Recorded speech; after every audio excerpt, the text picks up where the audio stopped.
Hello friends, this is Uday Yadav. Welcome to Let's Level Up. इस video में हम physics के 10 मोस्ट इम्पोर्टेंट क्वेश्चन डिस्कस करने वाले हैं। तो सबसे पहले है, निम्न में से कौन सा कथन गलत है। तो यहाँ से रॉन्ग स्टेटमेंट पूछ रहा है। सबसे पहले दे रखा है कि दाब है ना, दाब जो होता है उसे बैरोमीटर से मापते हैं, बिल्कुल सही है। आगे है, आपेक्षिक घनत्व को पायरोमीटर से मापते हैं, तो यहाँ पे ये गलत है। जो आपेक्षिक घनत्व होता है उसे हाइड्रोमीटर से मापते हैं। बी आंसर सही है इस क्वेश्चन के लिए। आगे है, यदि विराम में स्थित किसी पिंड को गति प्रदान की जाए तो वह सरल रेखा में चलने लगता है। अब यदि इस पर विपरीत दिशा में बल कार्य करे तब। तो मान लो ये कोई पिंड है जो कि इस प्रकार से गति कर रहा है। अब यदि इस पर बल इस प्रकार से लगाएंगे विपरीत दिशा में, तो इसकी चाल में कमी होगी। तो बी आंसर सही इस क्वेश्चन के लिए। नेक्स्ट क्वेश्चन है, एक विद्युत लैंप 220 वोल्ट और 50 हर्ट्ज के स्रोत से जोड़ा गया है, तब वोल्टेज का शिखर मान कितना होगा।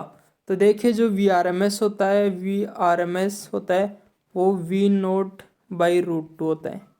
तो यहाँ से वी नोट पूछा है, तो 220, यहाँ पे V R M S value 220 volt दे रखी है। 220 वोल्ट इंटू रूट 2, ये इधर आके मल्टीप्लाई हो जाएगा, तो 311 वोल्ट। सी आंसर सही है इस क्वेश्चन के लिए। क्वेश्चन नंबर 4 है, निम्न में से कौन विद्युत चुंबकीय तरंगे नहीं है। तो यहाँ पे देखिए, कॉस्मिक किरणें, गामा किरणें, बीटा किरणें, एक्स किरणें। तो यहाँ पे आंसर सी सही है इस क्वेश्चन के लिए। बीटा कण होते हैं, न कि किरणें। नेक्स्ट क्वेश्चन है, धातु का कार्यफलन होता है। तो इस क्वेश्चन में पूछा है कि जो धातु का कार्यफलन क्या होता है। तो देखिए, जो प्रकाश विद्युत प्रभाव है उसमें मान लो ये कोई धातु है, इस पर प्रकाश आपतित होता है। तो आपतित प्रकाश की वह मात्रा होती है, न्यूनतम मात्रा, जिसे कि धातु से इलेक्ट्रॉन बाहर आने के लिए आवश्यक होते हैं। जितनी ऊर्जा आवश्यक होती है वो होती है। तो सी आंसर सही है इस क्वेश्चन के लिए। आगे है क्वेश्चन नंबर 6, भारी नाभिक के हल्के नाभिकों में टूटने के प्रक्रम को कहते हैं।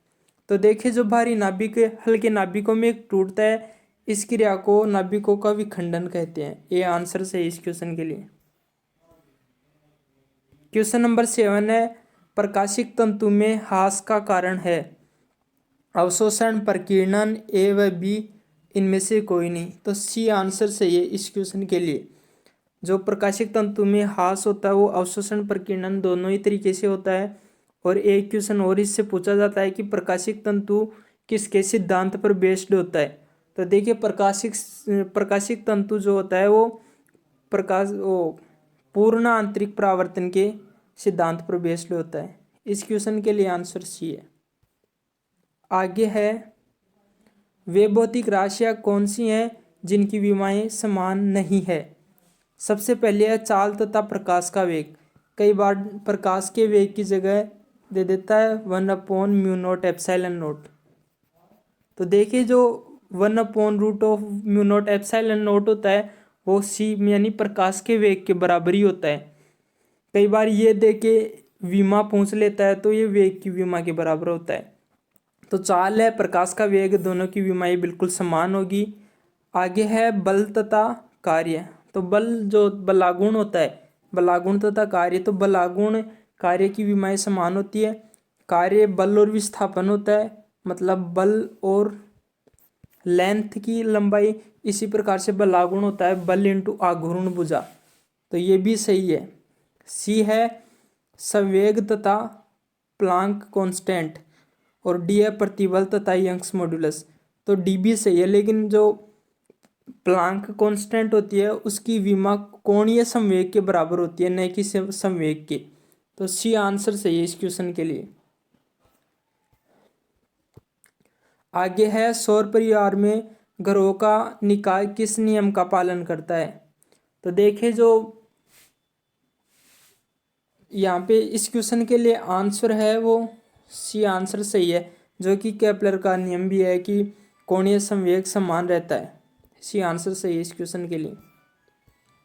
लास्ट में है, यदि एक पत्थर को ऊर्ध्वाधर ऊपर की ओर फेंका जाता है तो वापस पृथ्वी पर लौटता है तो स्थितिज ऊर्जा अधिकतम होगी। तो मान लो यहाँ से कोई पिंड इस प्रकार से फेंका जा रहा है तो इसकी अधिकतम स्थितिज ऊर्जा पूछता है। तो स्थितिज ऊर्जा अधिक अधिक स्थितिज ऊर्जा जो होती है वो होती है mgh।